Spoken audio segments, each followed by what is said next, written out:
আজকে আমরা chemical কাইনেটিক্সের second পার্টটা শুরু করছি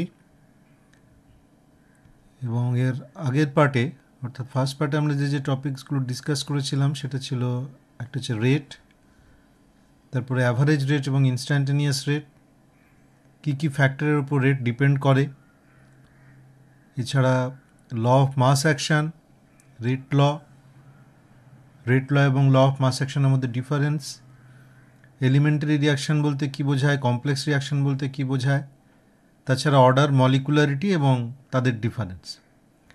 তো যারা ওই ভিডিওটা দেখোনি তাদের জন্য এই ভিডিওর ডেসক্রিপশন বক্সের লিঙ্কটা দেওয়া আছে, তোমরা একটু আগের ভিডিওটা দেখে নিও। আজকে যে জায়গাটা থেকে আমরা শুরু করব সেটা হচ্ছে integral form of rate equation. আমরা প্রথমে জিরো অর্ডার রিয়াকশান যেগুলো তাদের জন্য ইন্টিগ্রাল ফর্মটাকে বার করব। আচ্ছা, ধরা যাক একটা রিয়াকশান, সেটা রিয়াক্ট্যান্ট হচ্ছে এ, সেখান থেকে আমি কোনো প্রোডাক্ট পাচ্ছি। তাহলে রিয়াকশানটা যদি জিরো অর্ডার হয় তাহলে সেক্ষেত্রে আমরা রেট ইকুয়েশান যেটা সেটাকে লিখে এইভাবে minus DCA DT K CA to the power 0। এবং এই যে ফর্মটা আমরা লিখলাম এটা হচ্ছে অ্যাকচুয়ালি ডিফারেন্সিয়াল ফর্ম।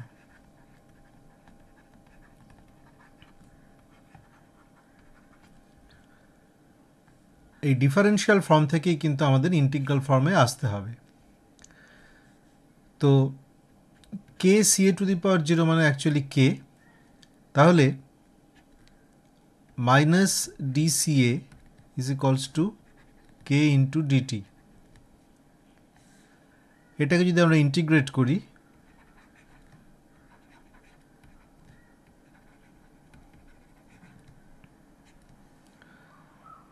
আমরা ইন্টিগ্রেট করছি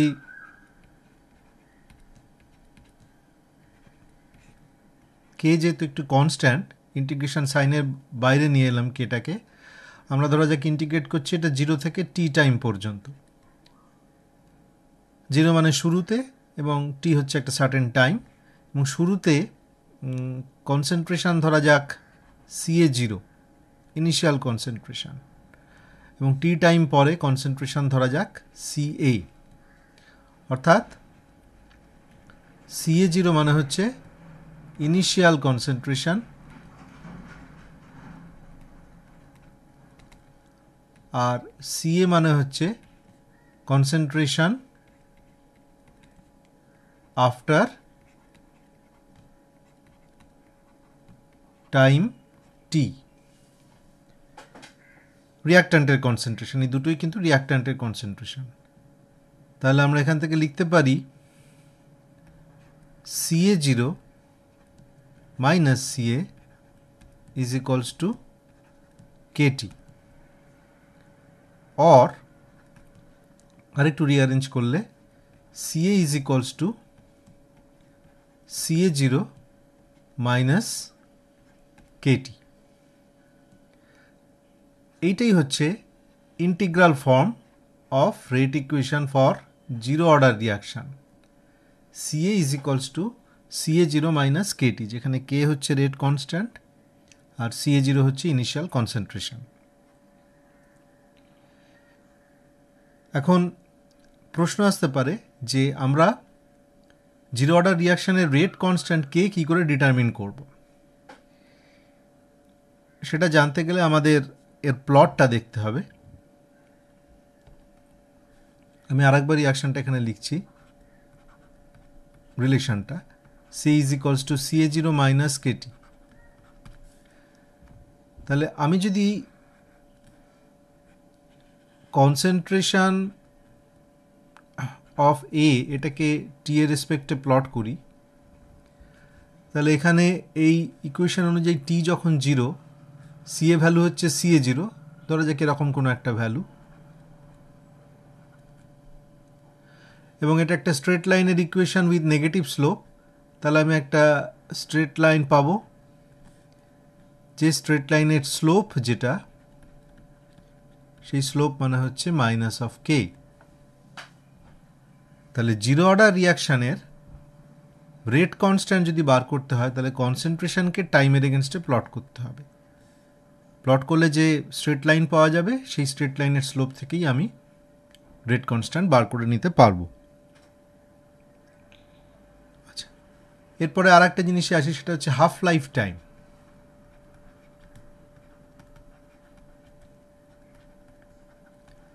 হাফ লাইফ টাইমকে আমরা টি হাফ দিয়ে ডিনোট করে থাকি। টি হাফ বলতে কি বোঝায়? অর্থাৎ যে সময়ে রিয়াক্ট্যান্টের কনসেন্ট্রেশন তার ইনিশিয়াল কনসেন্ট্রেশনের হাফ হয়ে যাবে সেটাই হচ্ছে হাফ লাইফ টাইম। তাহলে এই যে রিলেশানটা, এই রিলেশান থেকে আমি লিখতে পারি এই যে সিএ মানে কি? সিএ হচ্ছে টি টাইম পরে রিয়াক্ট্যান্ট কতটা আছে। তাহলে হাফ লাইফ টাইম পরে রিয়াক্ট্যান্ট কতটা থাকে? তার ইনিশিয়াল কনসেন্ট্রেশনের হাফ থাকে। তাহলে সি এর জায়গায় আমি লিখছি CA0/2, that is equals to CA0 minus K into T half. আশা করি বোঝা গেল।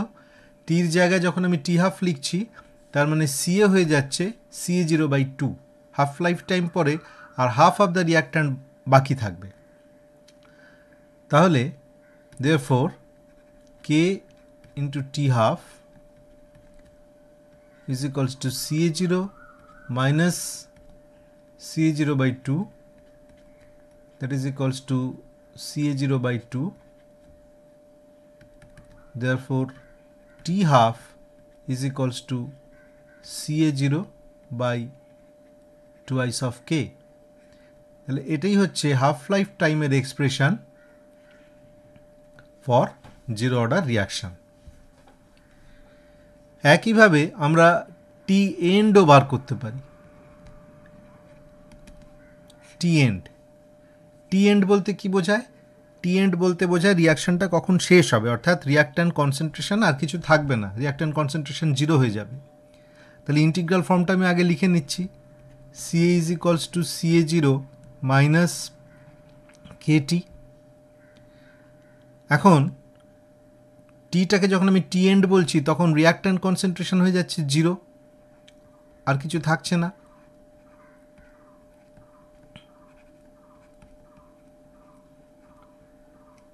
তাহলে therefore T end will be equals to CA0/K। তাহলে একটা জিরো অর্ডার রিয়াকশান কখন শেষ হবে সেটাও কিন্তু ডিটারমিন করা যায় এই এক্সপ্রেশনের সাহায্যে, এবং এখানে দেখা যাচ্ছে এই সময়টা হচ্ছে ইনিশিয়াল কনসেন্ট্রেশনের সাথে ডাইরেক্টলি প্রপোর্শনাল। এবারে ইউনিট অফ কে,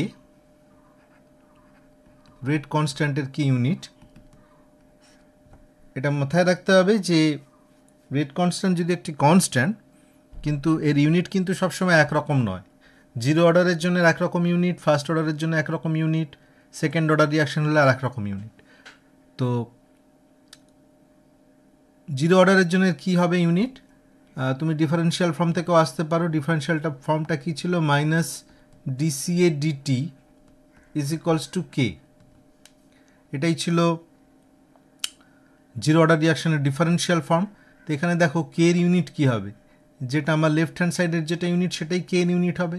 তো লেফট হ্যান্ড সাইডে ওপরে কী আছে? কনসেন্ট্রেশন আছে, আর নিচে আছে টাইম। তার মানে কে এর ইউনিট হচ্ছে, ওপরে হচ্ছে concentration, that is moles litre inverse, আর নিচে টাইম, তার মানে সেকেন্ড ইনভার্স, বা মোলস লিটার ইনভার্স মিনিট ইনভার্সও হতে পারে। তো এই হয়ে গেল জিরো অর্ডার রিয়াকশানের ইন্টিগ্রাল ফর্ম, এবং সেখান থেকে যে সমস্ত ইনফরমেশানগুলো আমরা পাচ্ছি সেইগুলো। এরপরে আমরা আসি first order reaction.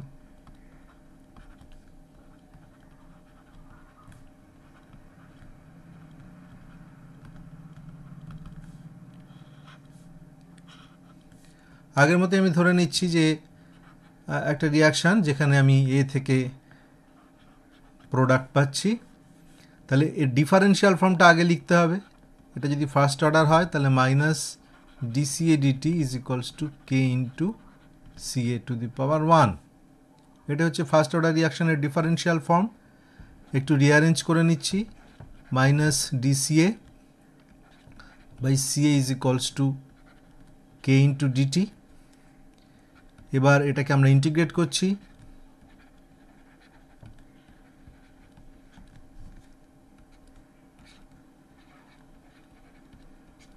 Minus DCA by CA, K যেহেতু একটা কনস্ট্যান্ট, ইন্টিগ্র্যান্টের বাইরে আসতে পারে এটা ডিটি।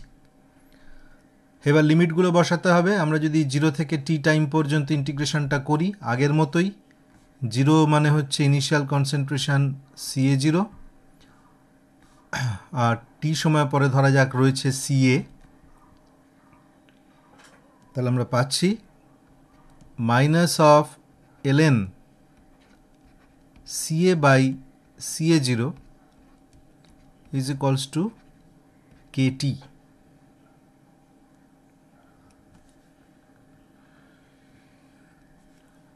or মাইনাসটাকে যদি আমি অ্যাবজর্ব করে দিতে চাই তাহলে ln CA0 by CA is equals to KT.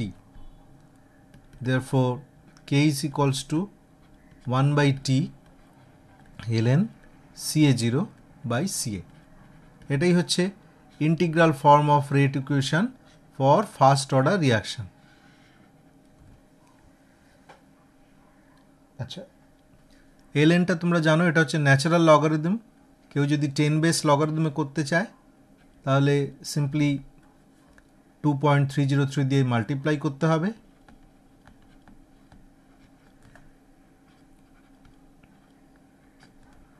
এইটা হবে।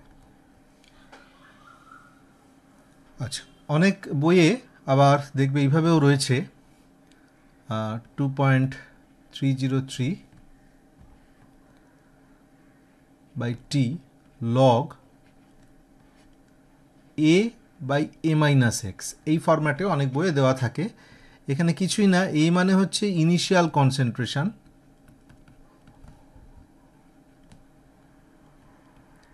মানে আমরা যেটাকে CA0 ধরেছি সেটাই এখানে এ বলা হচ্ছে, আর এক্স হচ্ছে অ্যামাউন্ট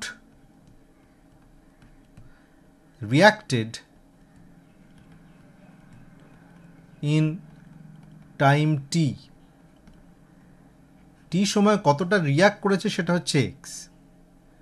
তাহলে টি সময় আমার শুরুতে ছিল এ আর টি সময় রিয়াক্ট করেছে এক্স, তাহলে পড়ে আছে কত এ মাইনাস এক্স, সেটা হচ্ছে এইটা যেটাকে আমরা সিএ বলেছিলাম। সিএ মানে কি ছিল, যে টি সময় পরে কতটা পড়ে আছে। তুমি যদি এই ফরম্যাট অনুযায়ী যাও তাহলে তোমাকে সেখানে এ মাইনাস এক্স লিখতে হবে।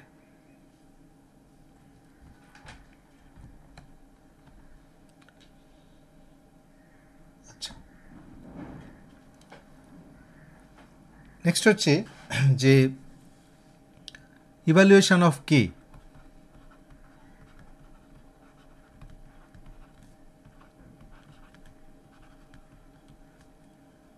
কেটাকে আমরা কি করে বার করব? আচ্ছা, আমি আরেকবার এখানে এক্সপ্রেশনটা লিখে নিচ্ছি। K is equals to 2.303 by T log A by A minus X. এটাকে একটু সিম্পলিফাই করলে কেটি বাই 2.303, সিম্পলিফাই না রিঅ্যারেঞ্জ করে লিখছি, log A minus log A minus X, এভাবে লেখা যায়। और log a minus x is equals to log a minus kt by 2.303। তাহলে এক্ষেত্রে কে বার করবার নিয়ম হচ্ছে যে তোমাকে আমি এই লগারিদমিক ফর্মে নিয়ে অ্যাকচুয়ালি এটা একটা স্ট্রেট লাইনের ইকুয়েশনে নিয়ে এলাম। তাহলে আমি এখন কিন্তু প্লট করব লগ এ মাইনাস এক্স, এইটাকে প্লট করব কার এগেনস্টে, টির এগেনস্টে প্লট করব। করলে আবার একটা ইন্টারসেপ্ট পাচ্ছি, সেই ইন্টারসেপ্টার ভ্যালু অবভিয়াসলি লগ এ, এটা হচ্ছে ইন্টারসেপ্ট। আর স্লোপ হচ্ছে, যেহেতু আমি টি এর রেসপেক্টে প্লট করেছি, এই অংশটুকু হচ্ছে স্লোপ। তার মানে আমার লাইনটা হবে এরকম straight line with negative slope, আর এর যে স্লোপ সেটা হবে -k/2.303। তোমরা নিশ্চয়ই জানো স্ট্রেট লাইনের ইকুয়েশন y = mx + c, মানে y = c -mx এইভাবে লিখতে পারি। তো এই সিটাই হচ্ছে ইন্টারসেপ্ট আর এইটা হচ্ছে তার স্লোপ, ঠিক আছে। তো এইভাবে আমরা স্লোপ থেকে, অর্থাৎ কে মানে তার মানে দাঁড়াবে -স্লোপ ইন্টু 2.303। এটা করলে আমরা rate constant for first order reaction সেটা বার করতে পারবো। নেক্সট আসি টি হাফ বা হাফ লাইফ টাইম কী করে বার করব। হাফ লাইফ টাইম বার করার ক্ষেত্রে এই আমরা ওপরের যে রিলেশনটা ইন্টিগ্রাল ফর্মটা সেটা ইউজ করছি। তার মানে কে = 2.303 বাই টি হাফ যেই লিখছি, তার মানে লগ ওপরেরটা এ আর নিচে a-x, মানে কি যে হাফ লাইফ টাইম পরে কতটা পড়ে আছে, that would be a/2। A cancel হলো, তার মানে 2.303 বাই টি হাফ লগ 2। তার মানে হচ্ছে যে টি হাফ = 2.303 log 2 বাই কে। এবং এটা যদি আমি ক্যালকুলেটর দিয়ে ভ্যালু বার করি, দেখবে ভ্যালুটা আসছে 0.693 বাই কে।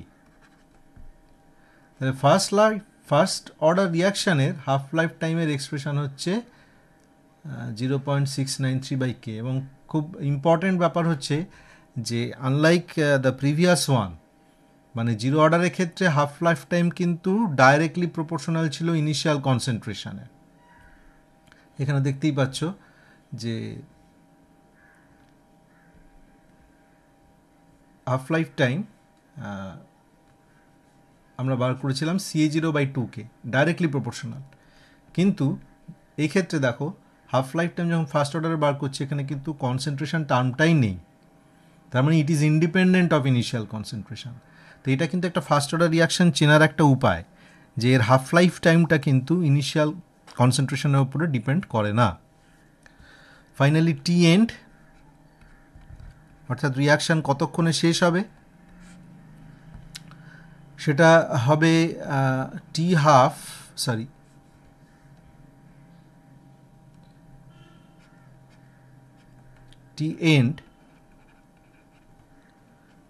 এন্ড সেটা হবে 2.303 by K log initial concentration এ।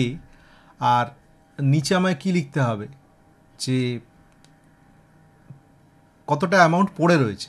তা আমার টাইমটা যদি টি এন্ড হয়, তাহলে পড়ে থাকবে কত, নিশ্চয়ই কিছু পড়ে থাকবে না, রিয়াকশান তো শেষ, তাহলে এখানে 0 লিখতে হবে। কিন্তু a/0 মানে হয়ে যাচ্ছে ইনফিনিটি, তার মানে টি এন্ডও হয়ে যাচ্ছে ইনফিনিটি। তাহলে টি এন্ড ইনফিনিটি বলতে কি বোঝায়, ফিজিক্যালি তার মানে কি? ফিজিক্যালি তার মানে হচ্ছে যে রিয়াকশানটা কখনো শেষই হবে না। First order reaction never ends, চলতেই থাকে, অর্থাৎ রিয়াক্ট্যান্ট কনসেন্ট্রেশন কখনো 0 হয় না। আচ্ছা, এরপরে আমরা আসছি অ্যাক্টিভেশন এনার্জি বা পোটেনশিয়াল এনার্জি ব্যারিয়ার বলতে কি বোঝায়। দেখো, একটা কেমিক্যাল রিয়াকশানে রিয়াক্ট্যান্ট মলিকুলসদের নিজেদের মধ্যে অলরেডি কিছু এনার্জি থাকে, যেটাকে আমরা বলছি ER। It is essential for them to acquire some threshold energy before they react chemically. বলা হচ্ছে যে তাদের নিজস্ব যে এনার্জি ER, সেই ER দিয়েই কিন্তু তারা একটা রিয়াকশানে টেক পার্ট করতে পারবে না। একটা মিনিমাম অ্যামাউন্ট অফ এনার্জি তাদেরকে অ্যাকোয়ার করতে হবে, যে এনার্জিটা অ্যাকোয়ার করলে পরে তবে তারা একটা রিয়াকশান করতে পারে। এবং সেই এনার্জিটাকে আমরা বলছি থ্রেশোল্ড এনার্জি। এই যে অ্যাডিশনাল এনার্জিটা তাকে দিতে হলো, যেটা নিয়ে সে রিয়াকশানটা করবে, তাকে আমরা বলছি অ্যাক্টিভেশন এনার্জি। মানে excess energy that must be supplied to the reactant molecules in order to raise them to the level of threshold energy. তার ইনিশিয়ালি ছিল, আর তাকে পেতে হবে ইটিএইচ অ্যামাউন্ট অফ এনার্জি, বা ইটিএইচ এনার্জি অবধি তাকে রিচ করতে হবে। তাহলে এই যে ডিফারেন্সটা, সেটাকে আমরা বলছি অ্যাক্টিভেশন এনার্জি। তার মানে E activation is equals to E threshold minus E R. এটাকে যদি আমি একটা গ্রাফের সাহায্যে বোঝার চেষ্টা করি, তাহলে দেখো আমরা এনার্জিকে প্লট করেছি against progress of the reaction, এবং এখানে দেখতে পাচ্ছ যে রিয়াক্ট্যান্টের একটা কিছু অ্যামাউন্ট অফ এনার্জি আছে, যেটাকে আমরা বলছি ইআর, আর প্রোডাক্টেরও কিছু অ্যামাউন্ট অফ এনার্জি আছে, যেটাকে আমরা বলছি ইপি। কিন্তু রিয়াক্ট্যান্ট ডাইরেক্টলি এইখান থেকে এখানে আসতে পারবে না, অর্থাৎ ডাইরেক্টলি তাকে কিন্তু প্রোডাক্টে সে যেতে পারবে না। যেতে গেলে তাকে এই যে ব্যারিয়ারটা আছে, এই যে পাহাড়ের মতন জিনিসটা দেখা যাচ্ছে, এই ব্যারিয়ারটাকে তাকে ক্রস করতে হবে। তাহলে এই ব্যারিয়ারটা ক্রস করতে গেলে অ্যাটলিস্ট তাকে এই যে ম্যাক্সিমাটা, অর্থাৎ এই যে মাথাটা, এই অ্যামাউন্ট অফ এনার্জি তাকে গেইন করতে হবে। অলরেডি তার ইয়ার ছিল, এই পরিমাণ এনার্জি গেইন করলে তবে সে এই ব্যারিয়ারটা ক্রস করতে পারবে। এই এনার্জিটাকেই আমরা বলছি অ্যাক্টিভেশন এনার্জি। এবং এটা হচ্ছে, তুমি যদি রিয়াক্ট্যান্ট সাইড থেকে প্রোডাক্ট সাইডের দিকে যেতে চাও, তাহলে তাকে এই এনার্জিটা গেইন করতে হবে। এটাকে আমি ব্র্যাকেট একটা এফ দিয়ে দিচ্ছি, অর্থাৎ অ্যাক্টিভেশন এনার্জি ফরওয়ার্ড রিয়াকশানের জন্য, রিয়াক্ট্যান্ট টু প্রোডাক্টে যাওয়ার জন্য।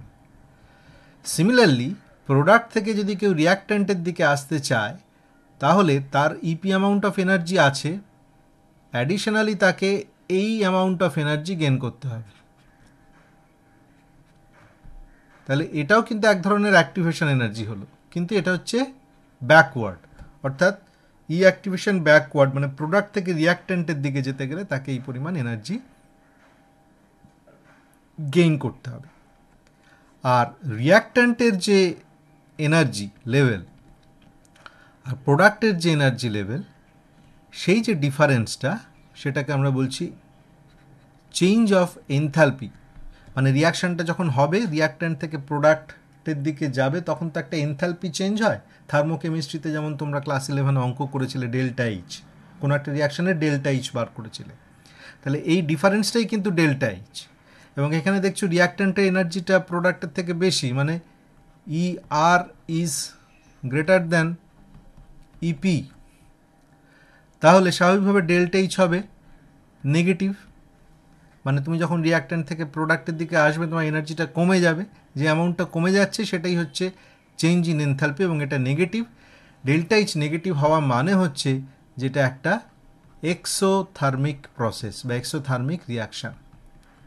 এক্সোথার্মিকের জন্যে ডেল্টা এইচ কিন্তু নেগেটিভ হয়। তো সব রিয়াকশানে যেরকম হবে তার কোনো মানে নেই। আমি আর একটা ছবি দেখাচ্ছি, এখানে দেখো ব্যাপারটা উল্টো। এখানে কিন্তু রিয়াক্ট্যান্টের থেকে প্রোডাক্টের এনার্জি বেশি, কিন্তু যাই হোক না কেন, ওই রিয়াক্ট্যান্ট ডাইরেক্ট প্রোডাক্টে কখনোই যেতে পারবে না, তাকে আবার সেই একটা পোটেনশিয়াল এনার্জি ব্যারিয়ার ক্রস করতে হবে। অর্থাৎ এই পরিমাণ এনার্জি তাকে গেইন করতে হবে। এটা হচ্ছে ই অ্যাক্টিভেশন ফরওয়ার্ড। তাহলে প্রোডাক্টের দিক থেকে যদি তুমি দেখো, তাহলে এইটা হচ্ছে ই অ্যাক্টিভেশন ব্যাকওয়ার্ড। প্রোডাক্ট থেকে রিয়াক্ট্যান্টের দিকে যেতে গেলে এই পরিমাণ এনার্জি তাকে গেইন করতে হবে। আর প্রোডাক্টের যে এনার্জি এবং রিয়াক্ট্যান্টের যে এনার্জি, সেই যে ডিফারেন্সটা, যেটাকে আমরা এনথালপি চেঞ্জ বলছি, এই ক্ষেত্রে যেহেতু প্রোডাক্টের এনার্জি বেশি, ইট শুড বি পজিটিভ। মানে এক্ষেত্রে আমাদের প্রোডাক্টের এনার্জি গ্রেটার দ্যান রিয়াক্ট্যান্টের এনার্জি। অর্থাৎ রিয়াক্ট্যান্ট টু প্রোডাক্ট তুমি যখন যাবে, তোমার এনথালপি বা এনার্জিটা বেড়ে যাবে, এবং যে অ্যামাউন্টটা বাড়লো সেটা কি বলা হচ্ছে ডেল্টা এইচ। এবং এটা কখন হয়, সেটা হচ্ছে এন্ডোথার্মিক প্রসেসের জন্য। Endothermic process.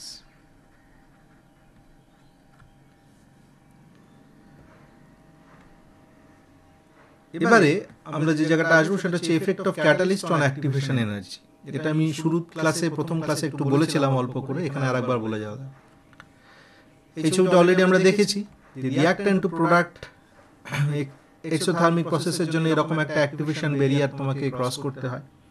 এখন ক্যাটালিস্ট কি, ক্যাটালিস্ট দিলে পরে আমরা দেখেছি কি হয়, রিঅ্যাকশনটা ফাস্ট হয়, তাড়াতাড়ি হয়। কেন তাড়াতাড়ি হয়? তার কারণ হচ্ছে তুমি যেইমাত্র ক্যাটালিস্ট দেবে, এই যে এই পাহাড়ের উচ্চতাটা কমে যাবে, অর্থাৎ ক্যাটালিস্ট একটা অন্য রুটে ওকে নিয়ে যাবে। Maybe that route is like this, এরকম। অর্থাৎ ওপরের যে গ্রাফটা সেটা হচ্ছে উইদাউট ক্যাটালিস্ট, আর নিচের গ্রাফটা হচ্ছে উইথ ক্যাটালিস্ট। তাহলে ক্যাটালিস্ট দিলে পরে যেহেতু অ্যাক্টিভেশন এনার্জিটা কমে যাচ্ছে, সেই জন্যে more and more reactant molecules they can pass to the product side and rate of the reaction increases. তাহলে অ্যাক্টিভেশন এনার্জির ক্ষেত্রে এই যে ডিফারেন্সটা, এটাকে আমি বলতে পারি ই অ্যাক্টিভেশন, এটা কিন্তু উইদাউট ক্যাটালিস্ট। পাশাপাশি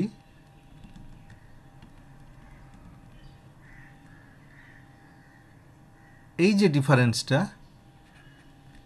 এটাও ই অ্যাক্টিভেশন, বাট এটা হচ্ছে উইথ ক্যাটালিস্ট।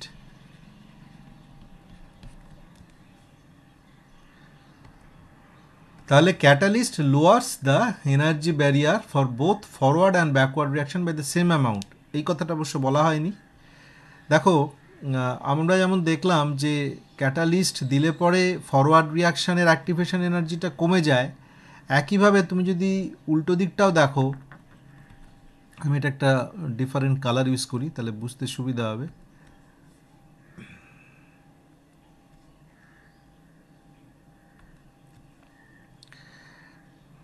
এই যে এনার্জি গ্যাপটা, এটাও ই অ্যাক্টিভেশন, কিন্তু এটা ফার্স্ট অফ অল ব্যাকওয়ার্ড এবং উইদাউট ক্যাটালিস্ট। কিন্তু যখন তুমি ক্যাটালিস্ট দিলে তখন কি হলো, এনার্জি লেভেলটা কমে এলো, অর্থাৎ এই এনার্জিটা হচ্ছে ই অ্যাক্টিভেশন, এটাও ব্যাকওয়ার্ড বাট উইথ ক্যাটালিস্ট।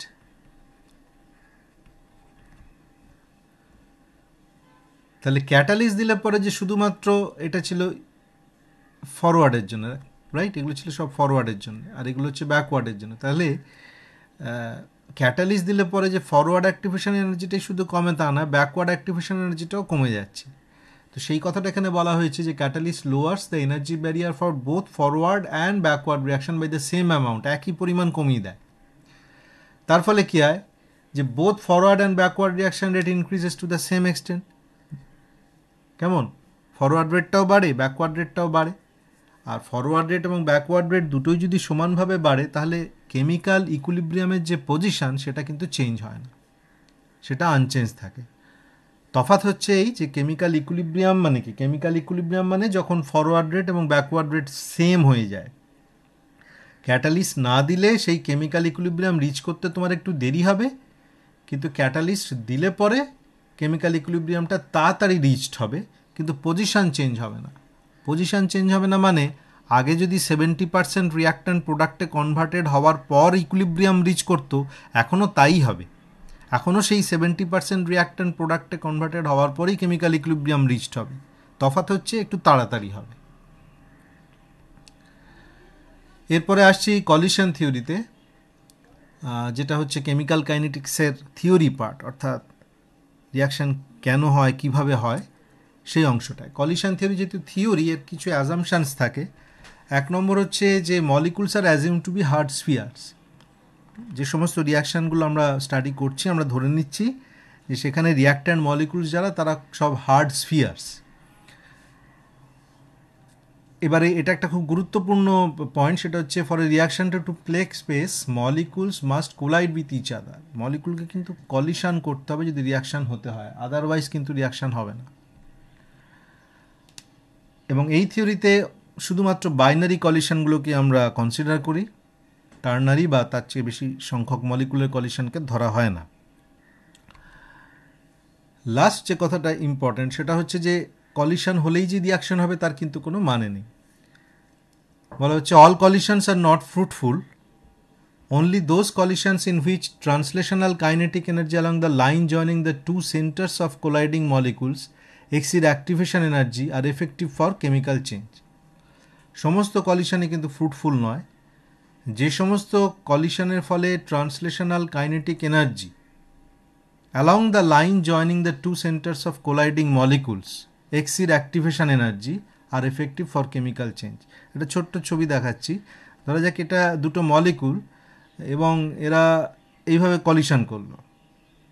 এই কলিশন করার ফলে এই কলিশন হলেই যে প্রোডাক্ট হবে তার কিন্তু কোনো মানে নেই।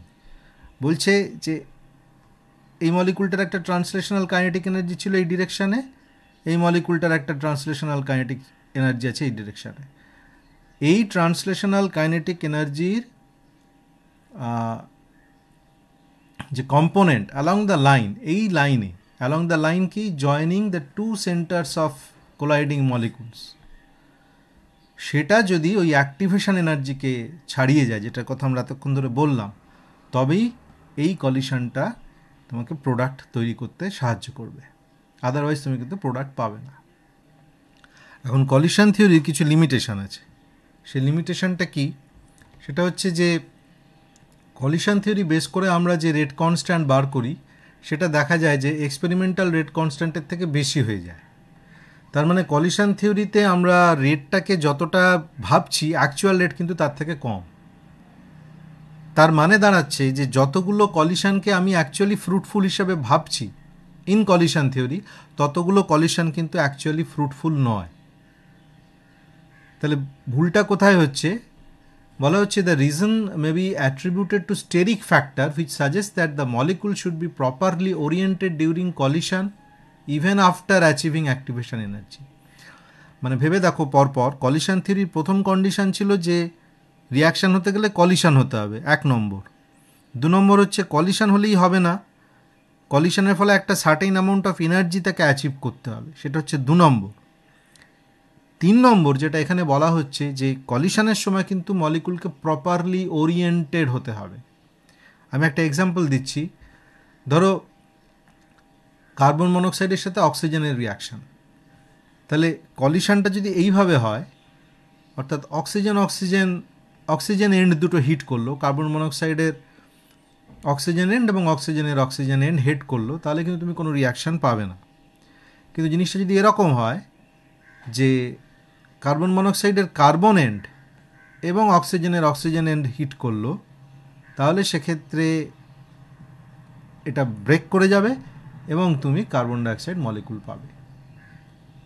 তার মানে 3টে শর্ত হয়ে গেল। কলিশন হতে হবে, 2 নম্বর হচ্ছে কলিশন হয়ে একটা certain amount of energy reach করতে হবে, 3 নম্বর হচ্ছে প্রপারলি ওরিয়েন্টেড অবস্থায় কিন্তু কলিশনটা হতে হবে, তা না হলে প্রোডাক্ট পাওয়া যাবে না।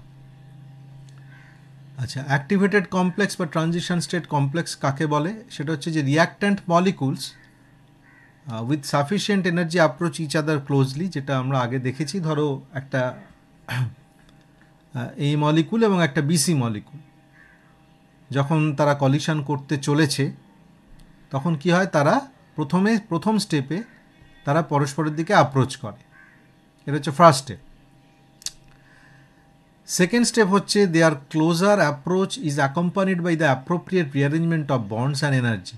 সাম old bonds become weak and some new bonds tend to form.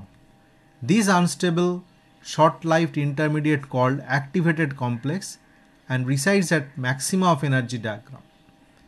মানে ওই যে আগের পাতায় দেখালাম এ আর বিসি দুটো মলিকুল এসে কলিশন করলো, তখন ওই বিসির মধ্যে যে বন্ডটা ছিল সেই বন্ডটা কিন্তু উইক হয়ে গেল, আর এ বি এর মধ্যে কোনো বন্ড ছিলই না, এখানে একটা উইক বন্ড তৈরি হলো। এটা কি বলা হচ্ছে, some old bonds become weak and some new bonds tend to form.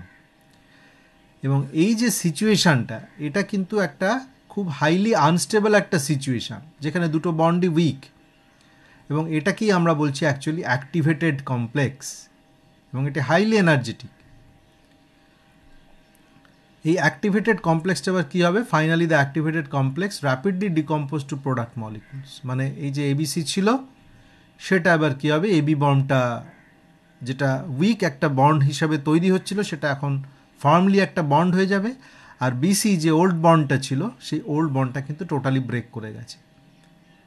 তাহলে অ্যাক্টিভেটেড কমপ্লেক্স থেকে আমি ফাইনালি প্রোডাক্ট পেয়ে গেলাম। তার মানে আমার অ্যাকচুয়াল রিয়াকশানটা মানে ইনিশিয়ালি ছিল এ, তার সাথে ছিল বিসি, আমি পেলাম এবি প্লাস সি। এখানে সেটা আমার একটা ডায়াগ্রামের সাহায্যে দেখিয়েছি। দেখতেই পাচ্ছ যে এখানে হচ্ছে এ প্লাস বিসি অর্থাৎ রিয়াক্ট্যান্ট, আর এদিকে হচ্ছে এবি প্লাস সি প্রোডাক্ট, আর মাঝখানের যে অবস্থাটা, এই যে অংশটা, এটাকে বলা হচ্ছে অ্যাক্টিভেটেড কমপ্লেক্স। অ্যাক্টিভেটেড কমপ্লেক্স এটা কিন্তু খুব হাইলি আনস্টেবল একটা সিচুয়েশন, এবং এনার্জেটিক্যালি এটা খুব রিচ। যখন এই এনার্জি ব্যারিয়ারটা ক্রস হচ্ছে, তখন ওই ম্যাক্সিমা বা মাথায় যে স্পিসিসটা থাকছে, সেটা হচ্ছে এই এবিসি। আমরা অলমোস্ট ফাইনাল টপিকে পৌঁছে গেছি, সেটা হচ্ছে temperature dependence of rate constant. আমরা এর আগে বলেছিলাম যে অলমোস্ট 99% কেসে দেখা যায় যে তুমি যদি 10 ডিগ্রি সেলসিয়াস টেম্পারেচার বাড়াও, রেট বা রেট কনস্ট্যান্ট যাই বলি না কেন, সেটা 2 or 3 টাইমস বেড়ে যায়। তো সেটা ম্যাথামেটিক্যালি সায়েন্টিস্ট আরহেনিয়াস একটি ইকুয়েশনের মাধ্যমে প্রকাশ করেছিলেন, যেটা হচ্ছে K is equals to A into E to the power minus A by R T. এখানে কে মানে তো রেট কনস্ট্যান্ট জানো, এ যেহেতু এই এক্সপোনেনশিয়াল টার্মটার আগে আছে, একে বলা হচ্ছে প্রি এক্সপোনেনশিয়াল ফ্যাক্টর। এর আর একটা নাম হচ্ছে ফ্রিকোয়েন্সি ফ্যাক্টর। আর অ্যাক্টিভেশন এনার্জি তোমরা জানো, টি হচ্ছে টেম্পারেচার, আর হচ্ছে ইউনিভার্সাল গ্যাস কনস্ট্যান্ট। এই এক্সপ্রেশনটা দিয়েছিলেন আরহেনিয়াস, সেই হিসাবে এটার নাম হচ্ছে আরহেনিয়াস ইকুয়েশন। তো আমি যদি এর উপরে লগ নিই এলএনকে, মানে ন্যাচারাল লগারিদম যেটা, তাহলে LN A minus A by R T হবে। এটাকে আমি 10 বেস লগারিদমে কনভার্ট করলে 2.303 দিয়ে মাল্টিপ্লাই করে দিচ্ছি। ফাইনালি আমি কি পাচ্ছি, log K is equals to log A minus A by 2.303 R 1/t। তো এই রিলেশনটাও আমি ইউজ করতে পারি টেম্পারেচার ডিপেন্ডেন্স বোঝানোর জন্য। এখন এই আরহেনিয়াস ইকুয়েশনের প্লটকে ইউজ করে কি করে আমরা অ্যাক্টিভেশন এনার্জি ডিটারমিন করব, আমি ইকুয়েশনটা এখানে আরও একবার লিখেছি। তো এই ইকুয়েশন অনুযায়ী এই প্লটটা আসে। লগ কে তুমি যদি 1/t এগেনস্টে প্লট করো, তাহলে এটা যেহেতু একটা স্ট্রেট লাইনের ইকুয়েশান, এইরকম একটা লাইন তুমি পাবে, এবং এই লাইনের যে ইন্টারসেপ্ট, দ্যাট ইজ এটা হচ্ছে লগ এ। এই যে ইন্টারসেপ্ট, এটা স্মল এ হবে। আচ্ছা, রাদার আমি শুরুতে ক্যাপিটাল এই ইউজ করেছি, সুতরাং এটা ক্যাপিটাল এই লেখা উচিত, ক্যাপিটাল এ। তাহলে এটা হচ্ছে লগ এ, আর স্লোপ এখান থেকে আমি কি পাচ্ছি, যে স্লোপ মানে হচ্ছে minus E A by 2.303 R, slope হচ্ছে এইটা। তাহলে আমরা লগ কে যদি 1/t এগেনস্টে প্লট করি, যে স্ট্রেট লাইন পাবো, সেই স্ট্রেট লাইনের স্লোপ থেকে কিন্তু আমি কে বার করতে পারবো, মানে অ্যাক্টিভেশন এনার্জি বার করতে পারবো। অ্যাক্টিভেশন এনার্জি হবে minus of slope into 2.303 R.